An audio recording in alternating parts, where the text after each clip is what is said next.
Hello guys, কেমন আছো সবাই? আশা করি খুব সুন্দর আছো।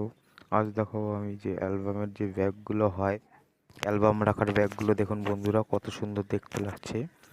এরকম কিন্তু আমাদের অ্যালবামটা করে এই বাস্কের ভিতরে ঢুকাতে হয়। যেই কাস্টমার যেই অ্যালবাম নেবে তাকে সেই বাস্ক দেওয়া হবে। দেখেছো বন্ধুরা, কত ডিজাইনের বাস্ক রয়েছে এখানটায়।